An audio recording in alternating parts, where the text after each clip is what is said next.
Halo guys, kita akan membahas 48 hukum kekuasaan karya Robert Greene. Hukum ketiga, sembunyikan tujuan Anda sebenarnya. Pernahkah Anda merasa dimanipulasi oleh seseorang tanpa menyadarinya? Atau mungkin Anda ingin mengontrol situasi tanpa orang lain sadar apa yang Anda rencanakan? Hukum ketiga dalam jawaban 48 hukum kekuasaan. Tapi tunggu dulu guys.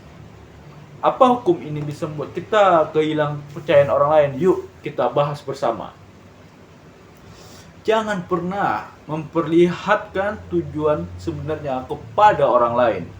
Alihkan perhatian mereka, membuat mereka fokus pada hal lain. Sehingga Anda bisa bergerak tanpa hambatan. Jika orang tahu niat Anda, mereka bisa melawan Anda, sabotase rencana Anda, atau memanfaatkan kelemahan Anda. Tampilan animasi atau grafik tentang seorang menggunakan strategi ini untuk menghindari jebakan atau mencapai tujuan besar. Jika Anda ingin promosi, jangan langsung menunjukkan ambisi, tetapi bekerja keraslah secara diam-diam sambil membangun aliansi. Misalnya, saat Anda meluncurkan produk baru, berikanlah informasi spesial agar pesaing Anda tetap menebak-nebak. Jangan langsung mengungkapkan rencana besar Anda ke banyak orang, terutama jika ada risiko mereka sabotasi Anda.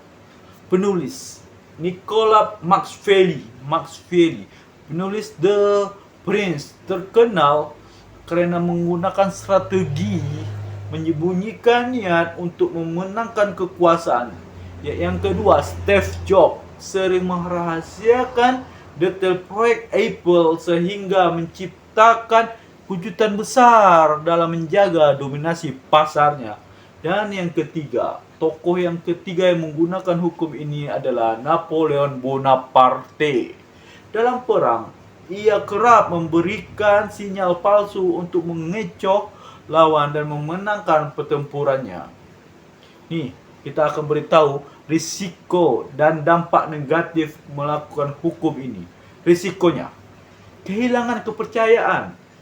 Iya, kalau kita tidak kurang ahli, kurang negatif, risiko dari kita kehilangan kepercayaan dari orang lain. Jika seorang mengetahui bahwa Anda menyembunyikan niat sebenarnya, mereka bisa merasa dihianati, dibenci. Orang mungkin merasa dimanipulasi yang bisa merusak hubungan pribadi atau profesional Anda.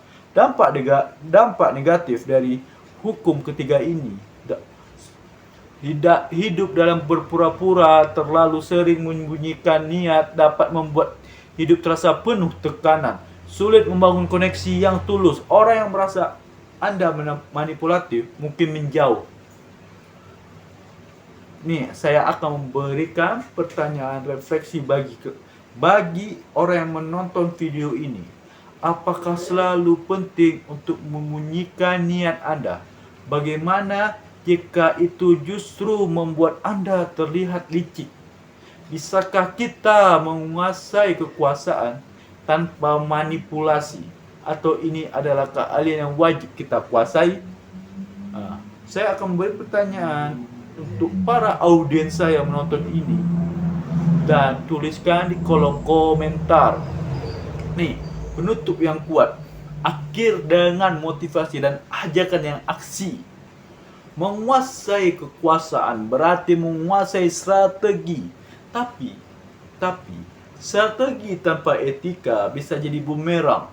Hukum ini dengan bijak. Tuliskan di komentar menurut Anda, apakah hukum ini etis atau tidak. Jangan lupa like, subscribe, dan aktifkan lonceng untuk pembahasan hukum berikutnya.